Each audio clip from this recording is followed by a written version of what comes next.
পড়ছি নন্দিত কথা সাহিত্যিক হুমায়ুন আহমেদ রচিত হিমু মামা।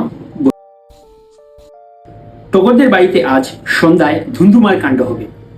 একজনকে ছেঁচা দেয়া হবে।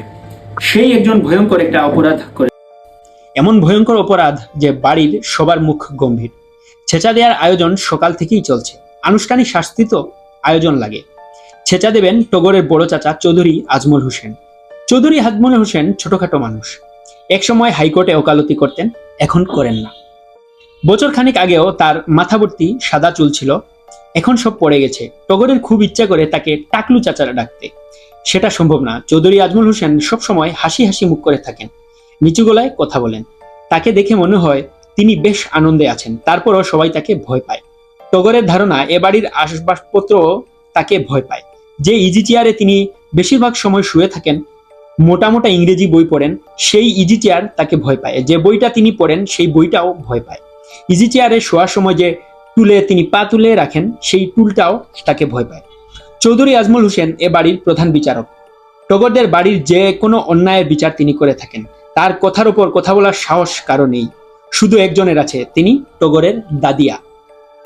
তবে তার খুব শরীর খারাপ বলে তিনি বেশিরভাগ সময় বিছানায় শুয়ে থাকেন, কারোর সঙ্গেই কথা বলেন না। কেউ তার ঘরে ঢুকলে তিনি কড়া গলায় বলেন, এ চায় কি? এই ছাগলা কি চায়? আমার ঘরে ঢুকেছে কি জন্য? আমার ঘরে কি সোনার খনি আছে?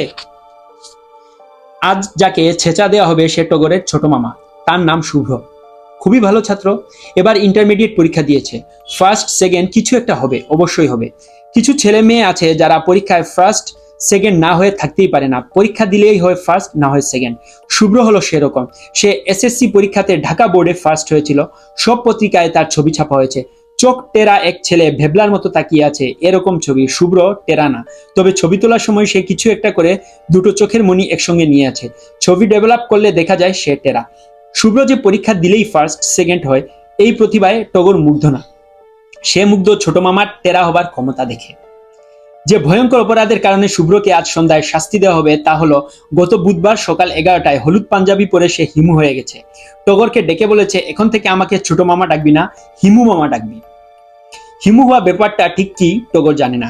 এইটুকু শুধু জানে, যারা হিমু হয় তাদের খালি পায়ে হাঁটাহাঁটি করতে হয়, কটকটে হলুদ রঙের পাঞ্জাবি পরতে হয় এবং বেশিরভাগ সময় জ্ঞানী জ্ঞানী কথা বলতে হয়। কেউ কিছু জিজ্ঞেস করলে মিষ্টি করে হাসতে হয়। হিমু হওয়া এমন কোনো বড় অপরাধ বলে টগরের মনে হচ্ছে না, তবে বড়দের কাছে নিশ্চয়ই বিশাল অপরাধ। তা না হলে এমন আয়োজন করে বিচার সভা বসবে না। বড় চাচা নিজে এসে বলে গেছেন, শুভ্র তুমি আজ ঘর থেকে বের হবে না, সন্ধ্যার পর তোমার সঙ্গে কথা আছে। টগরের ছোট মামা বলল, কি কথা? এখন বলুন। বড় চাচা বললেন, কথা সবার সামনে হবে, সবাইকে সন্ধ্যার পর থাকতে বলেছি। আমি কি কোনো অন্যায় করেছি? ন্যায় করেছ নাকি অন্যায় করেছ সেই বিবেচনাও তখন হবে। ন্যায় অন্যায় একটা আপেক্ষিক ব্যাপার। তোমার কাছে যা ন্যায় অন্যের কাছে হতো তা অন্যায়।